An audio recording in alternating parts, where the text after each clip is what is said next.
네, 안녕하세요. 경제학 짱 박사입니다. 자, 우리가 보통 무역이라고 하면 딱 떠오르는 그림이 있죠. 기술이 좋은 나라랑 노동력이 풍부한 나라가 서로에게 없는 걸 교환하는 모습? 맞아요. 우리가 지금까지 배운 리카도나 헥시아올린 모형이 바로 그 비교 우위에 대한 이야기였죠.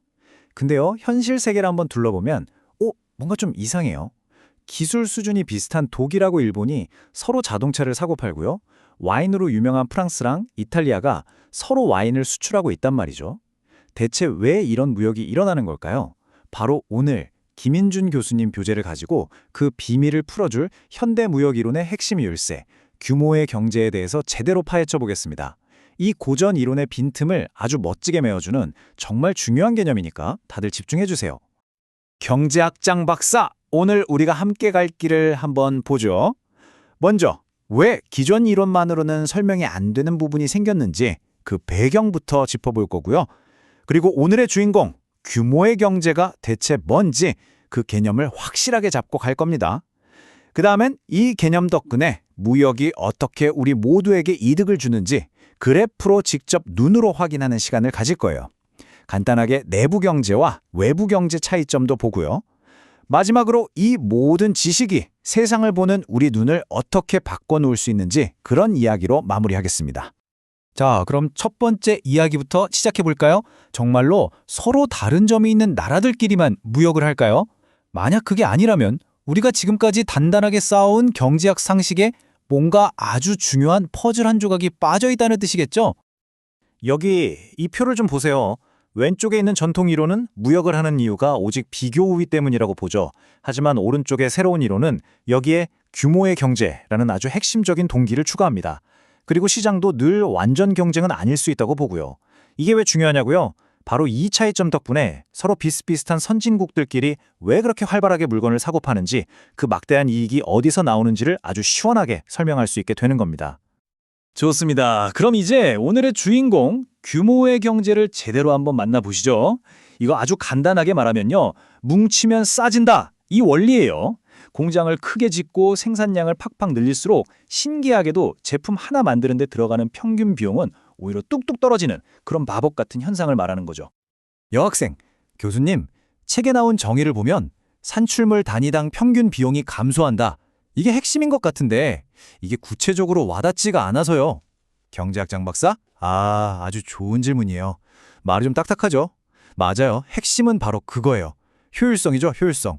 많이 만들수록 한 개 만드는 데 들어가는 노력이 줄어든다. 바로 이겁니다.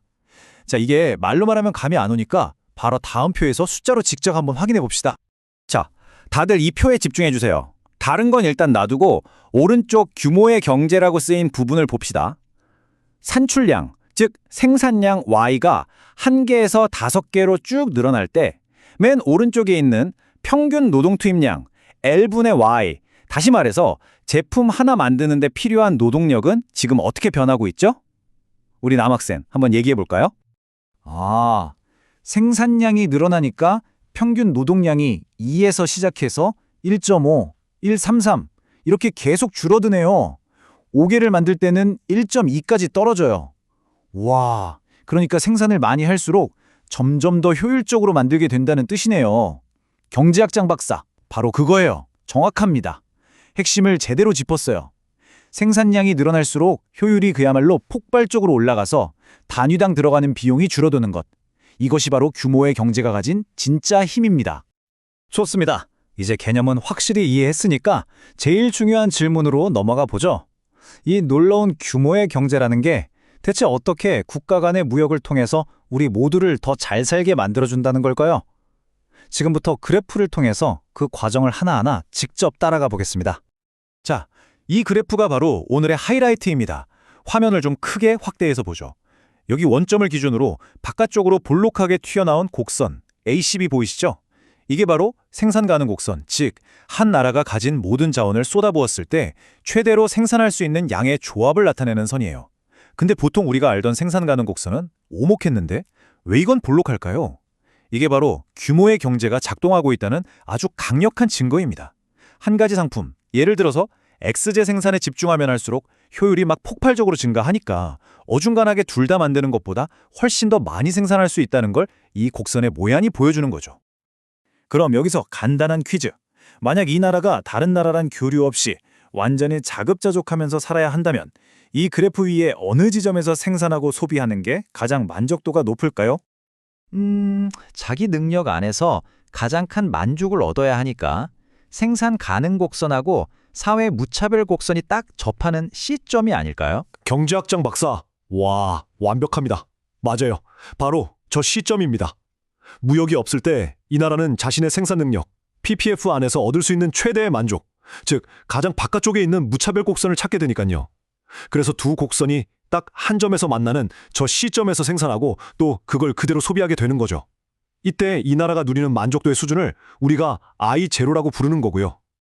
하지만 이제 무역의 문이 활짝 열렸다고 생각해 봅시다. 그럼 이 나라는 더 이상 X제랑 Y제 두 가지를 어정쩡하게 다 만들 필요가 없어져요.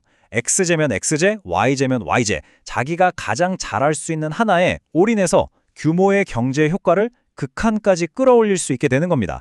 다시 말해서 A점이나 B점에서 완전히 전문화해서 생산을 하는 거죠. 자, 바로 여기서 무역의 마법이 펼쳐집니다. 그래프를 다시 한번 크게 볼까요? 만약 이 나라가 A점에서 X제만 전문적으로 생산한 다음에 이걸 국제시장 가격에 맞춰서 Y제랑 바꾼다고 상상해 보세요. 그러면 이 나라는 자신의 생산 능력을 훌쩍 뛰어넘어서 저 직선 AB 위에 어떤 조합이든 자유롭게 소비할 수 있게 됩니다. 그리고 가장 중요한 점, 저기 새로운 소비점 D를 보세요. 무역하기 전의 시점보다 훨씬 더 높은 만족도를 주는 무차별 곡선 I1E에 떡하니 자리 잡고 있죠? 바로 이 시점에서 D로의 이동, 이것이 바로 규모의 경제에 기반한 무역이 국가 전체의 후생 수준, 즉 삶의 질을 끌어올렸다는 명백하고도 시각적인 증거가 되는 겁니다. 자, 지금까지 우리는 규모의 경제가 어떻게 무역의 이익을 만들어내는지 그 핵심 원리를 살펴봤습니다. 여기서 이 개념을 조금 더 명확하게 하기 위해서 딱 한 가지만 더 짚고 넘어가도록 하죠. 규모의 경제는 그 힘이 어디서 나오느냐에 따라서 두 가지로 나눌 수가 있어요.